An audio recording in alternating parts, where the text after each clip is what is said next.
Welcome to Hindi box toon, कहानियों का डब्बा, मस्ती और मैजिक। छोटी सी गली के कोने में रहने वाले काका माधव ठंड से कांपते हाथों से सूखी लकड़ियां जमा करने की कोशिश कर रहे थे। उन्होंने धुंधले आसमान की तरफ देखा और भारी आवाज में बोले, हे भगवान, इतनी ठंड क्यों है? थोड़ी तो राहत दे दो। हम गरीब लोग ठंड से बुरी तरह कांप रहे हैं। बस एक बार धूप दिखा दो ताकि इस बूढ़े शरीर को थोड़ा सुकून मिल जाए। पार्वती, जरा बाहर तो देखो। आज हवा बहुत चुभ रही है, जैसे उसमें बर्फ मिली हो। देखो, सूरज कहीं दिखाई ही नहीं दे रहा है। दोपहर होने वाली है, फिर भी अंधेरा छाया हुआ है। कोहरे ने पूरा गांव ढक लिया है। हाँ, आप सही कह रहे हैं। ऐसी सर्दी मैंने अपनी जिंदगी में कभी नहीं देखी। बाहर जाना तो दूर, घर के अंदर भी हाथ पैर ठंड से सुन्न हो जाते हैं। जब ठंडी हवा चलती है तो सीने में सीधा चुभती हुई लगती है।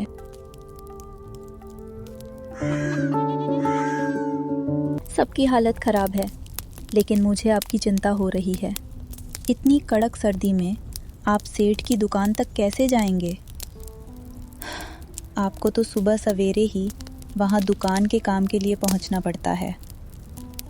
हम तो जैसे तैसे घर के अंदर आग जलाकर बैठ भी जाएं, लेकिन आपको तो इस बर्फीली हवा का सामना करना पड़ेगा। अब क्या किया जा सकता है पार्वती? पेट की आग इस बर्फ जैसी ठंड से कहीं बड़ी होती है। काम पर तो जाना ही पड़ेगा, चाहे बाहर तूफान ही क्यों ना हो। सेठ कुबेरदास को हमारी तकलीफों से कोई फर्क नहीं पड़ता। उनके लिए हम बस एक मशीन है जिन्हें काम करना ही है, चाहे हड्डियां कांपें या खून जम जाए।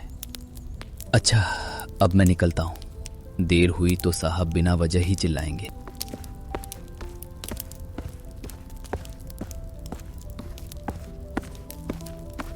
राघव गांव के मुख्य चौराहे पर एक पुरानी चाय की दुकान पर काम करता था। उसका दिन भोर होते ही शुरू हो जाता था।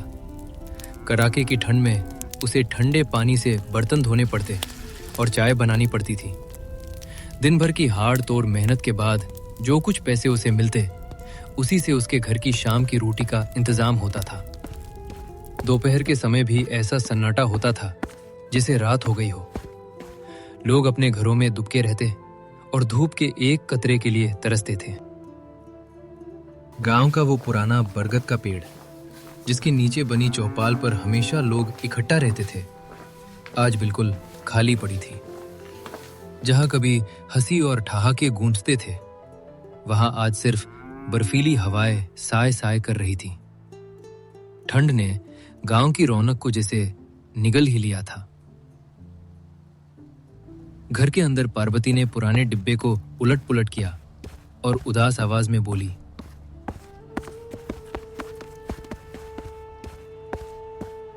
राघव, घर में राशन का आखिरी दाना भी खत्म होने को आया है। मुश्किल से इतना आटा बचा था कि 5 रोटियां बन पाईं।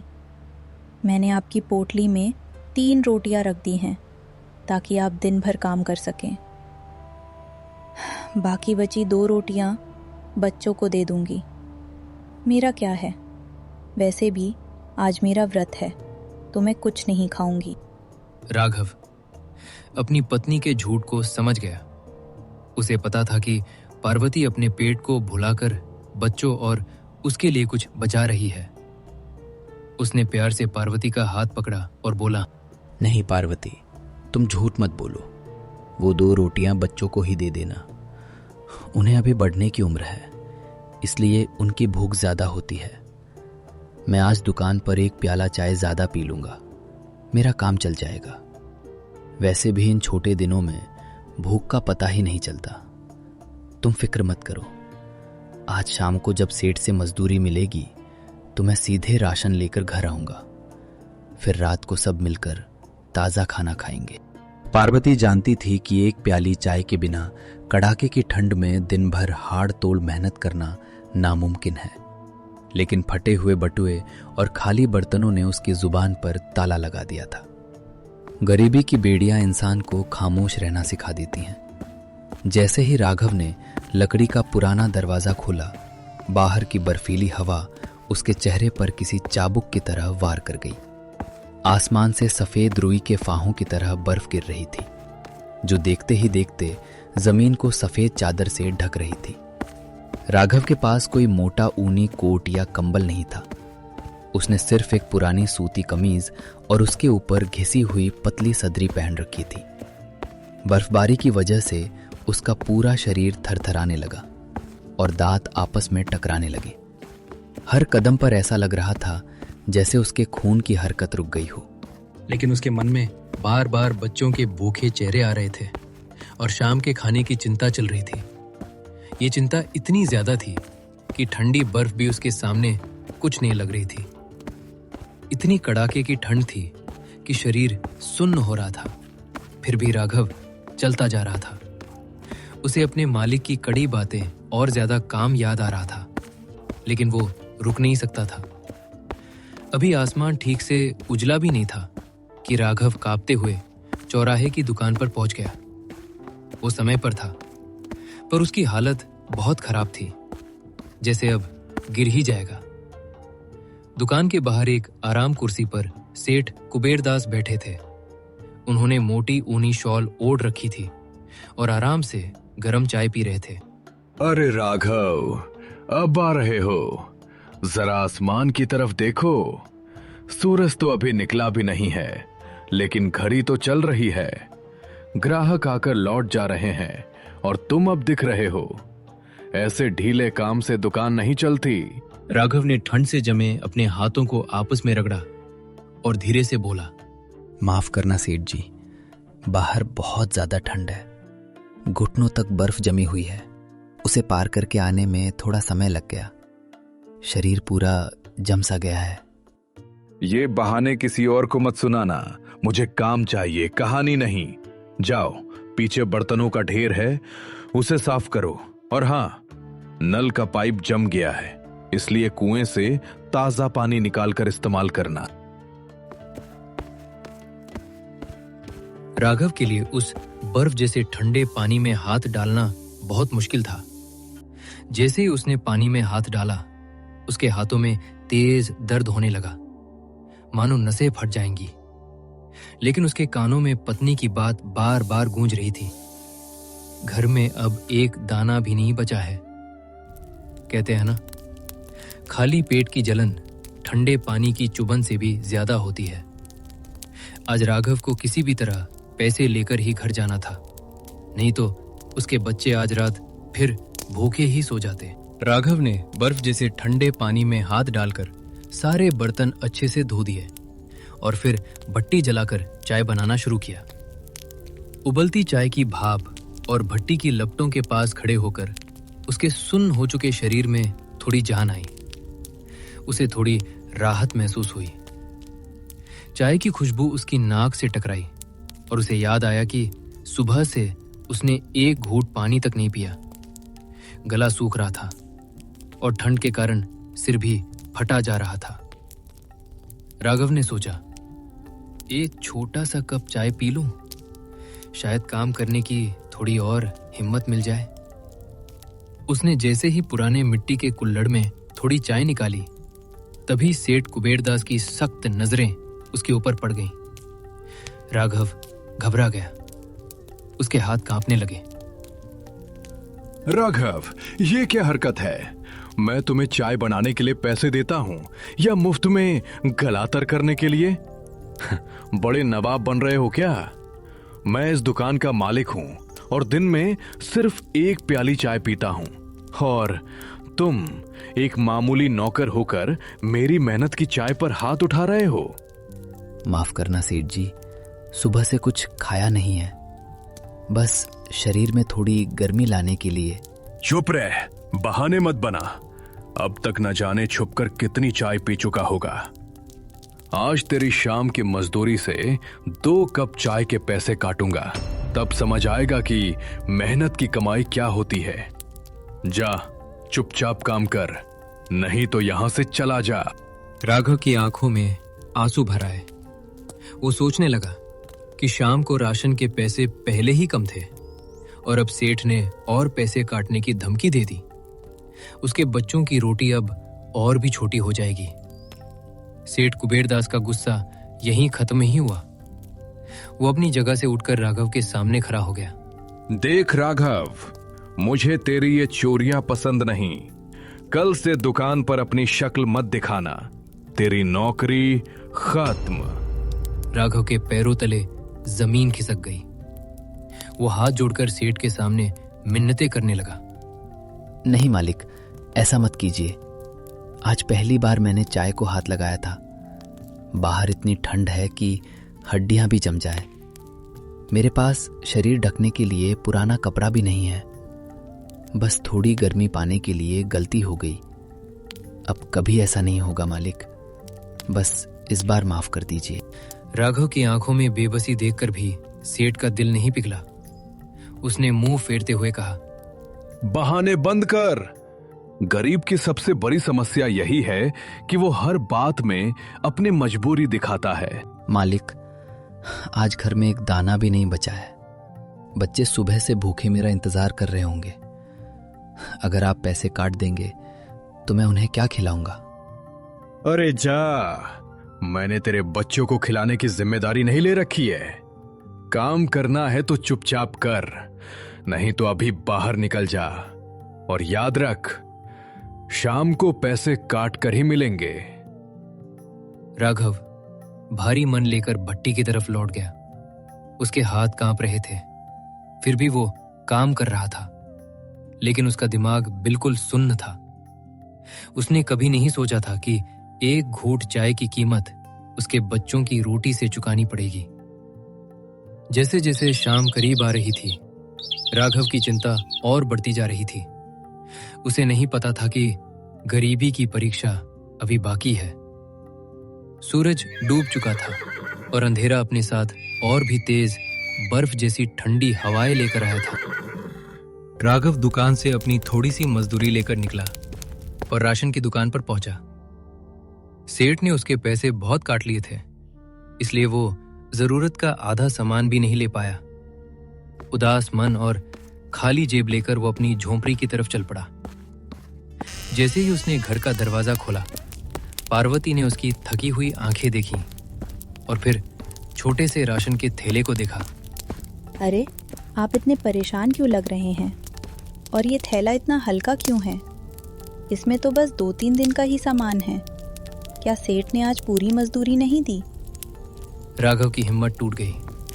वो जमीन पर बैठ गया और अपनी आंसू भरी आंखें पोंछते हुए बोला, पार्वती, मैं हार गया। मालिक ने मुझे काम से निकाल दिया है। मेरी बस एक छोटी सी गलती थी। मैंने इस जानलेवा ठंड में अपनी प्यास और कांपती हुई ठंड को थोड़ी राहत देने के लिए एक प्याला चाय पी ली। सेठ ने उस एक प्याली का मोल मेरे बच्चों की रोटी से चुकाया। उसने सिर्फ पैसे ही नहीं काटे, बल्कि ये भी कह दिया कि कल से काम पर मत आना। ये सुनते ही पार्वती के हाथ से पानी का लोटा गिर गया। वो आसमान की तरफ देखने लगी, फिर फूट फूट कर रोते हुए बोली, हे भगवान, तूने ये बर्फ और इतनी ठंड क्यों बनाई? क्या ये बस हम गरीबों के लिए ही है? अमीरों को तो ये मौसम अच्छा लगता है, पर हमारे लिए तो ये जीना मुश्किल कर देता है। अब हम इस ठंडी रात में अपने बच्चों को क्या खिलाएंगे और कहाँ जाएंगे?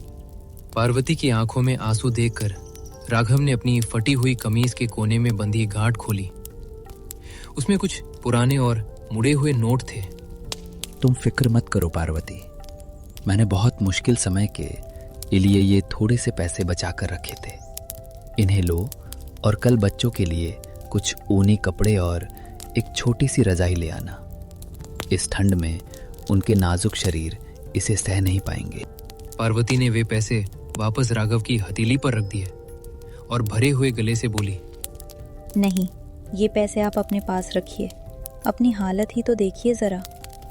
इस बर्फीली हवा में आप सिर्फ इस पतली कमीज़ में ठिठुर रहे हैं। कम से कम अपने लिए एक मोटा कंबल या स्वेटर तो ले लीजिए। अगर आपको कुछ हो गया तो हमारा क्या होगा? बच्चों के पास अभी पुराने कपड़े हैं, वे उनसे काम चला लेंगे। और मैं तो दिन भर चूल्हे के पास रहती हूँ, मुझे इतनी ठंड नहीं लगती, पर आपको तो बाहर जाकर संघर्ष करना पड़ता है। राघव ने मना किया, पर पार्वती की जिद के आगे उसकी एक न चली।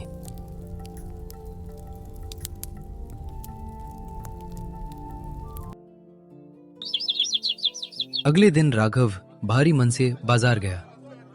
उसके पास इतने पैसे नहीं थे कि वो कोई महंगा कोट या स्वेटर खरीद सके। बहुत ढूंढने के बाद उसने अपने लिए एक पुरानी ऊनी चादर खरीदी जो थोड़ी मोटी थी और उसे बर्फीली हवाओं से बचा सकती थी।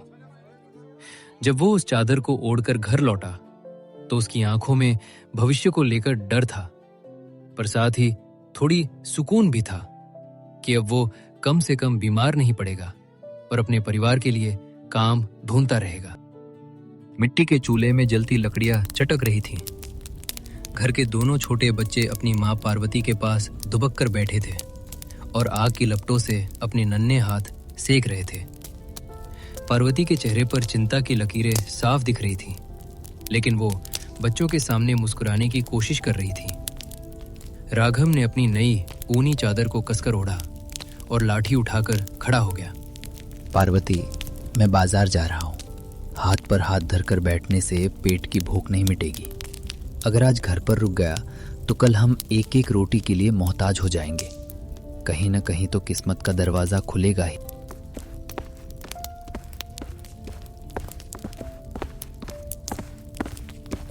पार्वती दरवाजे तक आकर उसे विदा करने लगी और भारी मन से बोली, अजी, अपना ख्याल रखिएगा। हवा बहुत जहरीली हो रही है। शरीर को अच्छे से ढक कर रखिएगा। और हाँ, सूरज ढलने से पहले लौट आइएगा। रात में कोहरा और भी गहरा हो जाता है।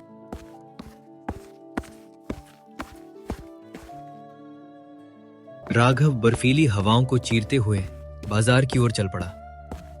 वो एक बड़ी किराने की दुकान के बाहर रुका। दुकानदार वहां बैठा था। सेठ जी, राम राम। क्या आपकी दुकान पर किसी मददगार की जरूरत है? घर में बच्चे भूखे हैं। अरे भाई, मैं तुम्हें काम नहीं दे सकता। इस बर्फबारी में दुकान में कोई ग्राहक नहीं है, कहीं और जाओ। राघव ने कई जगह काम ढूंढा, लेकिन हर जगह से उसे मना कर दिया गया। दोपहर से शाम होने को आई थी। राघव थककर और भूखा गांव के बाहर पीपल के पेड़ के नीचे बैठ गया। हे भगवान, मुझे मदद दिखाओ। मेरे पास पैसे नहीं और बच्चे भूखे हैं। राघव अपनी तकदीर को कोस रहा था। तभी एक सफेद दाढ़ी वाले शांत बाबा उसके पास आए। बाबा ने प्यार से कहा, बेटा, ये लकड़ियां मेरी धूनी के लिए हैं, पर इतनी तेज ठंड में मैं इन्हें नहीं उठा सकता। क्या तुम मेरी मदद करोगे और इन्हें कुटिया तक पहुंचाओगे? राघव खुद भूखा और थक चुका था, ने बिना सोचे गट्ठर अपने सिर पर उठा लिया। उसने सोचा, शायद किसी की मदद करने से मेरे दुख भी कम हो। बर्फीली हवा के बीच वो बाबा जी के पीछे पीछे चलने लगा। कुछ दूर चलने के बाद वे जंगल के शांत कोने में बनी छोटी सी कुटिया पर पहुंचे। कुटिया के चारों ओर बड़े पेड़ थे जो ठंडी हवाओं से बचा रहे थे। राघव ने गट्ठर जमीन पर रखा और लंबी सांस ली। बाबा, आपका आश्रम आ गया, पर इतनी ठंड और अकेले डर नहीं लगता? बेटा, मैं अकेला नहीं हूं। मेरे साथ मेरी तपस्या और भगवान है। मैं इसी कुटिया में रहकर ध्यान लगाता हूं, तो ठंड और अकेलापन से डर नहीं लगता। बाबा, आग जलाइए और अपना ध्यान रखिए। अब मुझे जाना होगा। बच्चे घर पर मेरा इंतजार कर रहे हैं। राघव जैसे ही मुड़ा, बाबा की गंभीर और प्यार भरी आवाज गूंजी, बेटा, यहाँ बहुत ठंड है। यही वजह है कि मैं ये लकड़ियाँ लाया था। मेरी कुटिया में मेरी गौरी रहती है, पर अब उम्र के कारण मैं इसकी ठीक से सेवा नहीं कर पा रहा। बाबा ने इशारा किया और कहा, रुको बेटा, खाली हाथ मत जाओ। इस गौरी को अपने साथ ले जाओ। ये ठंड में ठिठुर रही है। तुम नेक हो, इसे अपने घर ले जाओ और ममता दो। ये तुम्हारे घर में दूध देगी और दरिद्रता दूर होगी। ये तुम्हारे घर की लक्ष्मी बन जाएगी। पर बाबा, मैं खुद गरीब हूं। मैं कैसे इसका ख्याल रखूं? विश्वास रखो बेटा, जो दूसरों का बोझ उठाता है, ईश्वर उसका बोझ खुद उठा लेता है। इसे ले जाओ, ये तुम्हारी किस्मत बदल देगा। राघव ठिठक गया। आंखों में अचरज और कृतज्ञता थी। उसने कभी सपने में भी नहीं सोचा था कि लकड़ियों का गट्ठर उठाने के बदले उसे इतना बड़ा आशीर्वाद मिलेगा। संकोच मत करो, साधु का आशीर्वाद खाली नहीं जाता। इसे ले जाओ, यही तुम्हारी और बच्चों की किस्मत की चाबी है। उसने गहरी सांस ली, गौरी को बाहों में लिया और सोचा, अब घर में दूध, प्यार और आशा आएगी। फिर वो झुककर बाबा के पैर छूते हुए बोला, बाबा, आपकी आज्ञा। अब जब आपने मुझ पर इतना विश्वास किया है, मैं इस गौ माता को अपने साथ ले जा रहा हूं। मैं वादा करता हूं कि अपनी जान से बढ़कर इनकी सेवा करूंगा। तुम्हारा कल्याण हो। मेरा आशीर्वाद हमेशा तुम्हारे साथ रहेगा। तथास्तु।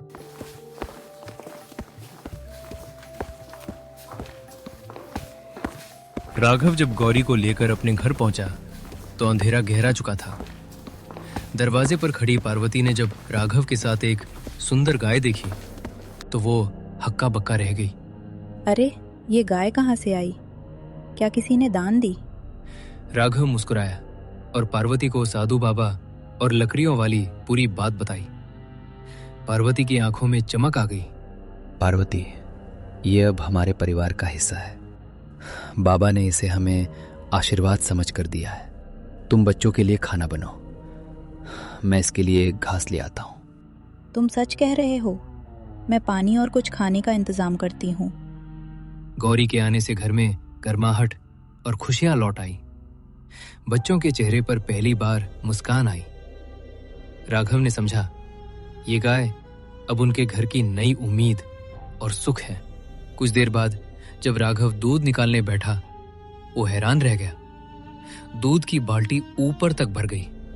पार्वती, आओ देखो, ये साधारण गाय नहीं, ये आशीर्वाद है। इतना गाढ़ा और मीठा दूध हमारे परिवार की जरूरत से भी ज्यादा है। अजी, ये तो चमत्कार है।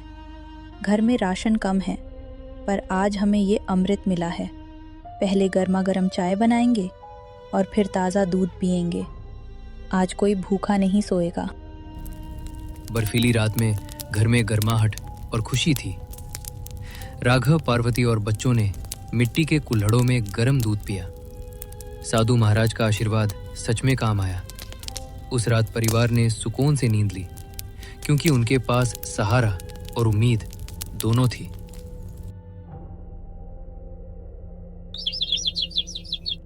अगली सुबह गौरी ने फिर से बाल्टी भर भर कर दूध दिया।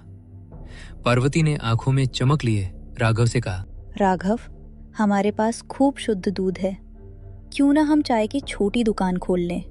इतनी ठंड में आपकी अदरक वाली गरम चाय जरूर चलेगी।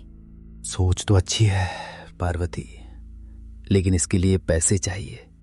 मेरी जेब खाली है। आप मुखिया वीरेंद्र सिंह से मदद मांगिए। काम चल पड़ा तो हम सारे पैसे लौटा देंगे। राघव मुखिया जी की हवेली पहुंचा।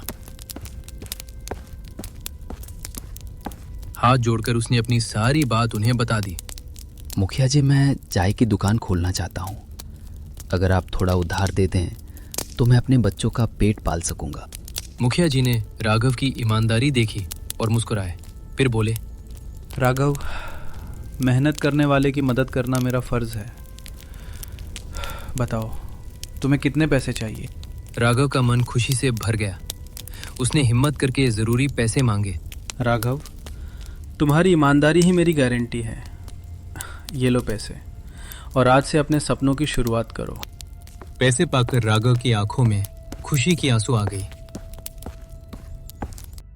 वो घर लौटकर पार्वती को सब बताया। पार्वती मुस्कुराई और बोली, अब हमारी मेहनत रंग लाने वाली है। अगले दिन राघव ने छोटी चाय की दुकान लगाई। पहली प्याली चाय की खुशबू फैलते ही लोग ठंड में खड़े खड़े उसकी तरफ खिंचने लगे। अरे भाई, इस चाय की खुशबू ही मुझे खींच लाई। एक प्याली तो बनाओ, इस ठंड में यही अमृत लगेगा। वाह, सच में जादू है। शरीर की सारी ठंड काफूर हो गई। ये तो अमृत से भी मीठी लगती है। सूरज ढलते ही सारा दूध बिक गया। गांव वाले राघव की अदरक वाली चाय के दीवाने हो गए। गुंडे गुस्से में गड़बड़ी करने आए।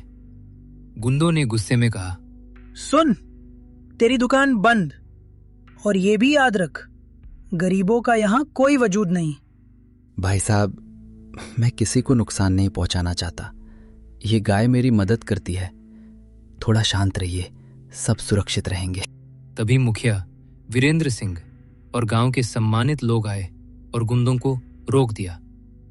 मुखिया जी बोले, ये राघव का मेहनत का फल है। किसी ने इसे छुआ तो जिम्मेदारी सेठ कुबेर दास की होगी। गुंडों ने निडर राघव को देखकर झिझकते हुए उसकी चाय पी। पहले घूंट में उनका गुस्सा और ठंड गायब हो गया। वाह, ये चाय तो अमृत है। अब गुंडे राघव के साथ दोस्त बन गए। सेठ चपेट राम अपनी साजिश में फंस गया और अकेला रह गया। राघव अब साधु बाबा की कुटिया पर दूध और मिठाई ले जाता, जिन्होंने उसे गरीबी से बचाया। उसने सीखा कि मेहनत और ईमानदारी सबसे बड़ी पूंजी है। कड़ाके की ठंड में भी अब उसके पास दूसरों को गर्मी और सुकून देने की ताकत थी। राघव, पार्वती और उनके बच्चे खुशहाल जीवन जी रहे थे। तो दोस्तों, ये थी आज की कहानी। आपने अपना कीमती वक्त निकालकर पूरा वीडियो देखा, इसके लिए आपका दिल से बहुत बहुत शुक्रिया। अगर आपको हमारी मेहनत पसंद आई तो वीडियो को लाइक और चैनल को सब्सक्राइब करना मत भूलिएगा। आपका एक लाइक हमें और अच्छी कहानियां बनाने का हौसला देता है। मिलते हैं अगले संडे एक नई कहानी के साथ। तब तक अपना ख्याल रखें। Bye bye.